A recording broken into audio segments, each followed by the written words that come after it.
So we're grocery shopping at Waitrose right now for breakfast for tomorrow.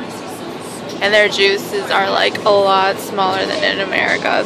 It's like half the size.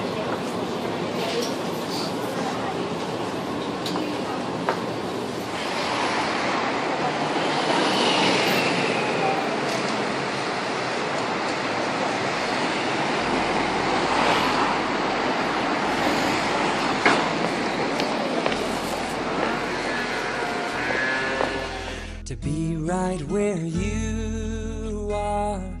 Can you see this section? This represents artists, and in this sort of throne, I suppose you could say, in the middle, they've put the great Italian master Raphael, and you've got Leonardo sort of with his hand casually draped over the top of the throne, and then Michelangelo on the other side. I'm not being super clever identifying them. Their names are written in underneath. You can see it quite clearly.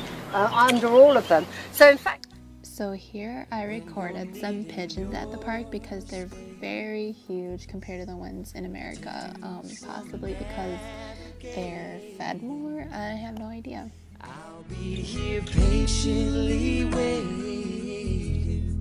You often do need it. Now we're standing in front of Kensington Palace. Can you see the statue? Who does he make you think of if it wasn't a king? I'm going to be telling you it is a king. In fact, it's William III. Does he make you think of anybody else?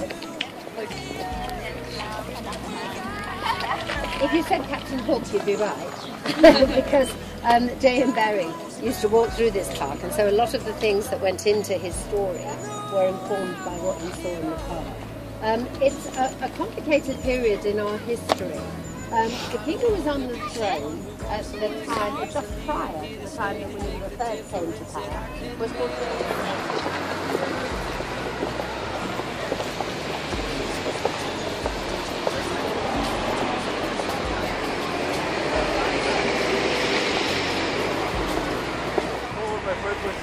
So in this clip, me and a couple of my friends were exploring London trying to find the store Primark, and that is a store similar to Walmart in America with cheap, affordable prices. But it actually took us longer than we thought because in the end, it was pretty darn far. But luckily, we took the bus back home. What we just saw was pretty much a summary of my first 2 days in London, including the arrival and then the walking tour. And next you'll see what we ended up doing for the whole day today, which is the third day.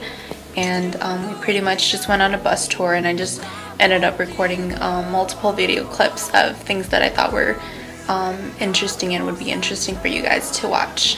So keep on watching. Waterhouse back in the 1880s on your left-hand side. The more you look at this building, the more it rewards you. If you look under the windows, you can see that there's little animals. If you look on the cast iron of the roof, there's little birds frolicking along. The more you look at it, the more it gives back to you. And it's free. Remember, all our museums are free. There's absolutely no excuse, you know. You can go into all of these places, you know. So in this clip, we were still driving past by people that were still filming a movie, so it was pretty awesome to see. It really just shows you that London really is a place that attracts people to come there to film. See this tall tower. On Saturdays, it's possible to go inside and to visit the Houses of Parliament, and guides like myself, Blue Badge Guides, take you round on a 1 hour and 15-minute tour. Look on your left-hand side and you'll be able to see the Houses of Parliament in all of their glory. Now, we're not doing too badly on our time, so I think what I might even do, we'll see when we cross over Lambeth Bridge if we have any time at all for a quick picture. Have a look on your left-hand side and you'll be able to see where the police are all gathered here. This is where people are waiting to go inside the Houses of Parliament. All of the buildings that you see mostly date from the 1840s, apart from, well, we just went past, in fact, Westminster Hall, which goes back probably to the 1100s.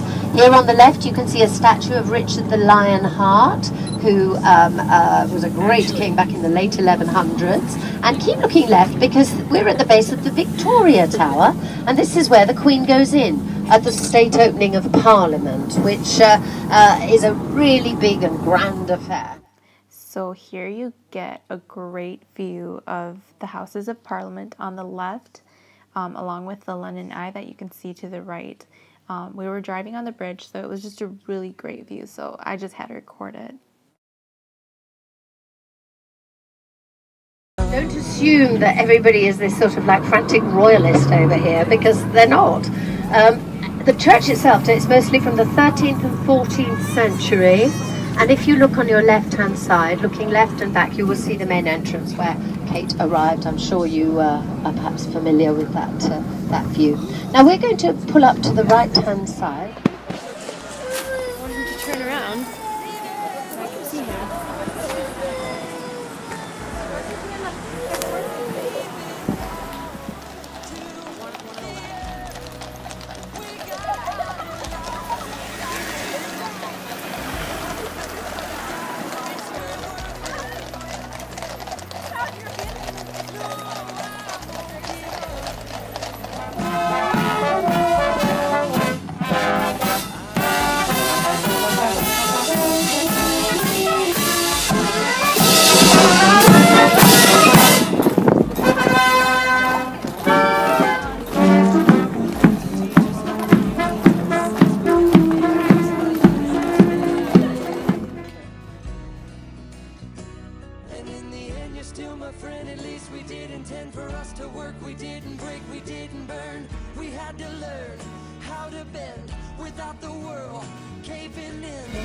Here you don't see it too well, but this is the new guard that is actually going to replace that old guard that we saw earlier.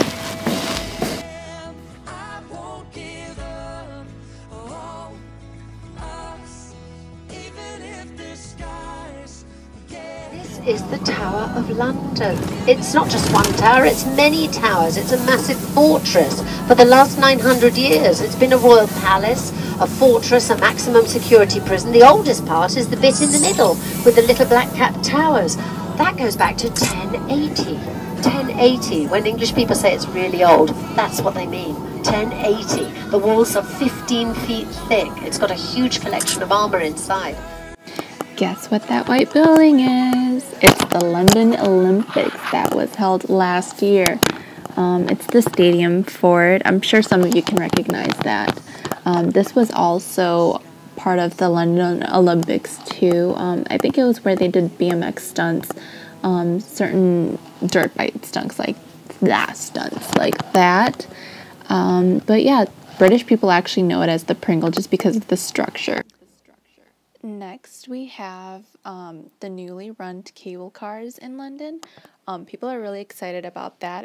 It's actually pretty darn cheap to just travel across London and be able to sightsee. It's actually only £8, which is about roughly like $15 in US dollars for a round trip. I stopped to check that out in person. On the left there. I don't know if that looks at all familiar to you. If it doesn't, we're going past it so that you'll see it a little bit better in a minute or two. Do you remember? Do you remember when Harry was taken there? And you remember when he went to the leaky cauldron and everybody said, it's Harry Potter, it's the boy who lived. If you guys are interested in Harry Potter, you must go out to the Warner Brothers studio. So in this clip, I just decided to incorporate it into this vlog because I noticed that London stoplights were a little bit different than ours. So instead of the stoplight just going straight to green, it actually turns from red, then yellow, then green. So I found that that was a really different process compared to ours where it just goes straight to green. But yeah, you'll see it turn to yellow right now. Pretty cool, huh? So that was just a couple of various clips that I decided to record today along with the past 2 days. So far it's been amazing. Like, I knew that London had a whole bunch of history, but I didn't realize it was this many historical marks. Like, on our walking tour there would be a whole bunch of houses with plaques on them labeling like which celebrities, which philosophers, poets, famous people, where they used to live and where they died. And it's really close by to my place too, which is freaking awesome. But yeah, like, so far it's been awesome. Like, I mean, I've been jet lagged. I haven't been able to sleep fully. Like, I would wake up 4 in the morning or 6 in the morning and feel wide awake because my body's just so used to, you know, like being 6 hours behind instead of 6 hours forward, you know. So that's been kind of a struggle, but I mean, it's all worth it. I believe it. But yeah, like just being able to like know that there was multiple films filmed here, and you know, with Harry Potter and so many others that I can't even think of right now. But it's pretty awesome. I wish you all could be here. It'd make it so much greater, but you know, like, I'm doing the best I can to record everything, and just so you guys get a better idea of how London is, because like, man, pictures really can't explain how awesome it is. And it's so awesome just to know that I'll be here studying for 4 months. You know, it makes it that much greater. Like, there's so much more to explore in London, and I love it so far. But yeah, thanks for watching, you guys, and I'll try to definitely record more clips of my adventures, pretty much. I mean, class starts in 2 days on Monday, but you know, I'll try to find some time to explore London as much as I can since I'm already here, you know. But yeah, thanks for watching, you guys. I love you all and I miss you all. Well, I won't give up.